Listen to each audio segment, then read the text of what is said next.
5वां अध्याय।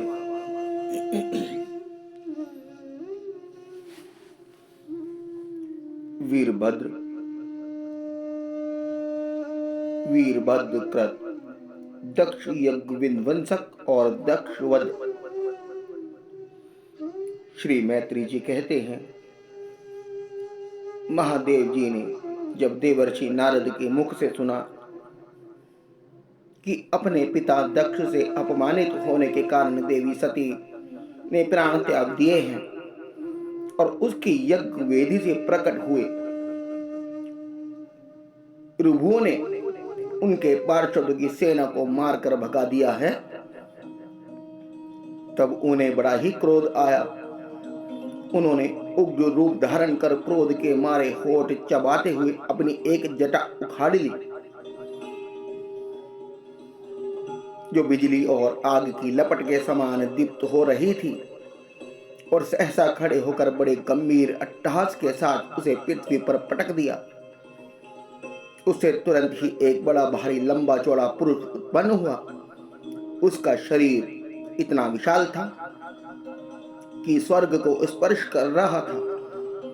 उसके 1000 भुजाएं थी, मेघ के समान श्याम वर्ण था, सूर्य के समान जलते हुए 3 नेत्र थे, विकराल दाढ़ें थी और अग्नि के ज्वालाओं से समान लाल लाल जटाएं थी। उसके गले में नरमुंडों की माला थी और हाथों में तरह तरह के अस्त्र शस्त्र थे। जब उसने हाथ जोड़कर पूछा, भगवान मैं क्या करूं? तो भगवान भूतनाथ ने कहा, वीर रुद्र, तू मेरा अंश है, इसलिए मेरे पार्षदों का अधिनायक बनकर तू तुरंत ही जा और दक्ष तथा उसके यज्ञ को नष्ट कर दे। प्यारे विदुर जी, जब देवादिदेव भगवान शंकर ने क्रोध में भरकर ऐसी आज्ञा दी, तब वीरभद्र उनकी परिक्रमा करके चलने को तैयार हो गए। उस समय उन्हें ऐसा मालूम होने लगा कि मेरे वेग का सामने करने वाला संसार में कोई नहीं है और मैं बड़े से बड़े वीर का भी वेग सहन कर सकता हूं। वह भयंकर सिंहनाद करते हुए एक अति विकराल त्रिशूल हाथ में लेकर दक्ष के यज्ञ मंडप की ओर दौड़े। उनका त्रिशूल संसार संहारक मृत्यु का भी संहार करने में समर्थ था। भगवान रुद्र के और भी बहुत से सेवक गर्जना करते हुए उनके पीछे हो लिए। उस समय वीरभद्र के पैरों के नुपुर आदि आभूषण झन झन बजते जाते थे। इधर यज्ञशाला में बैठे हुए ऋषि, यजमान, सदस्य तथा अन्य ब्राह्मण और ब्राह्मणियों ने जब उत्तर दिशा की ओर धूल उड़ती देखी, तब वे सोचने लगे, अरे यह अंधेरा कैसा होता आ रहा है? यह धूल कहां से छा गई?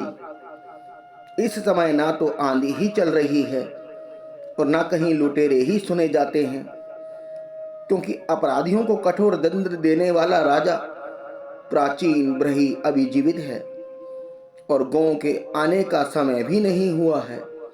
फिर यह धूल कहां से आई? क्या इसी समय संसार का प्रलय तो नहीं होने वाला है? तब दक्ष पत्नी प्रसूति अन्य स्त्रियों ने व्याकुल होकर कहा, प्रजापति दक्ष ने अपनी सारी कन्याओं को सामने बेचारी निरपराध सती का तिरस्कार किया था। मालूम होता है यह उसी पाप का फल है, अथवा हो न हो यह संहार मूर्ति भगवान रुद्र के अनादर का ही परिणाम है। प्रलय काल उपस्थित होने पर जिस समय वे अपने जटाजूट को बिखेर कर तथा शास्त्रों से सुसज्जित अपनी भुजाओं को ध्वजाओं के समान फैलाकर तांडव नृत्य करते हैं, उस समय उनके त्रिशूल के फलों से दिग्वज बिंद जाते हैं तथा उनके मेघ गर्जन के समान भयंकर अट्टहास से दिशाएं विदीर्ण हो जाती हैं। उस समय उनका तेज असह्य हो जाता है। वे अपनी बोहें टेढ़ी करने के कारण बड़े दुर्दश जान पड़ते हैं और उनकी विकराल दाढ़ों से तारागण अस्त व्यस्त हो जाते हैं। उन क्रोध में भरे हुए भगवान शंकर को बार बार कुपित करने वाला पुरुष साक्षात विधाता ही क्यों ना हो, क्या कभी उसका कल्याण हो सकता है? जो लोग महात्मा दक्ष के यज्ञ में बैठे थे वे भय के कारण एक दूसरे की ओर कातर दृष्टि से निहारते हुए ऐसी ही तरह तरह की बातें कर रहे थे कि इतने में ही आकाश और पृथ्वी में सब और सहस्त्रों भयंकर उत्पात होने लगे। विदुर जी, इसी समय दौड़कर आए हुए रुद्र सेवकों ने उस महान यज्ञ मंडप को सब ओर से घेर लिया। वे सब तरह तरह के अस्त्र शस्त्र लिए हुए थे।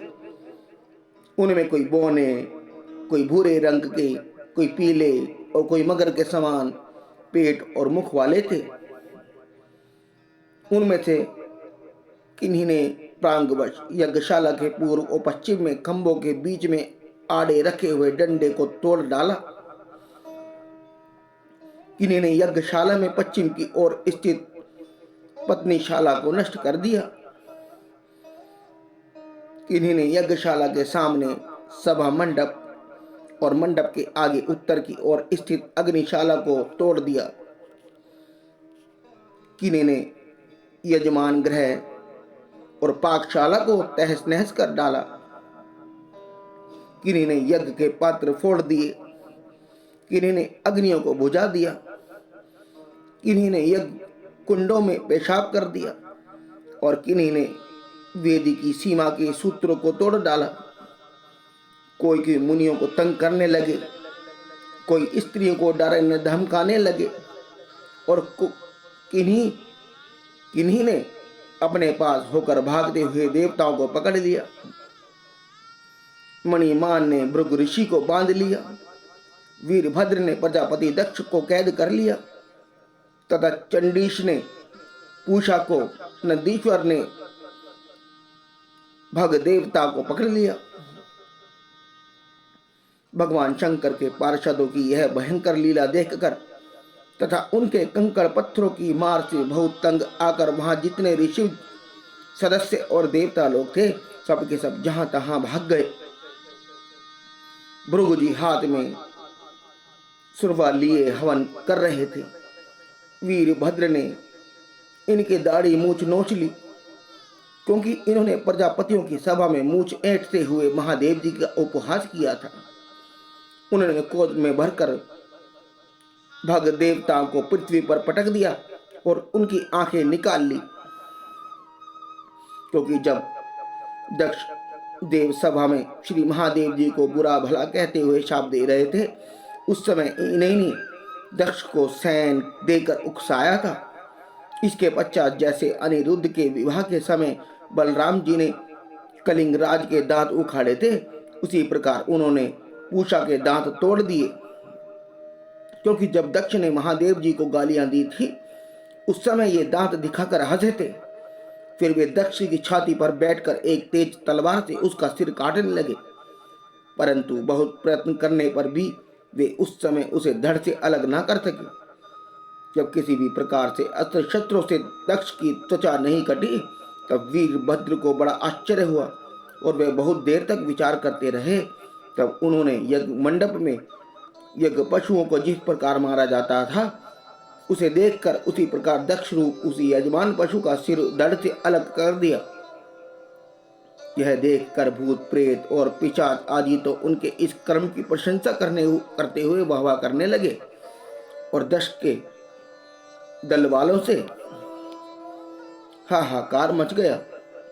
वीरभद्र ने अत्यंत कुपित होकर दक्ष के सिर को यज्ञ की दक्षिणा अग्नि में डाल दिया और उस यज्ञशाला में आग लगाकर यज्ञ को विध्वस्त करके वे कैलाश पर्वत लौट गए।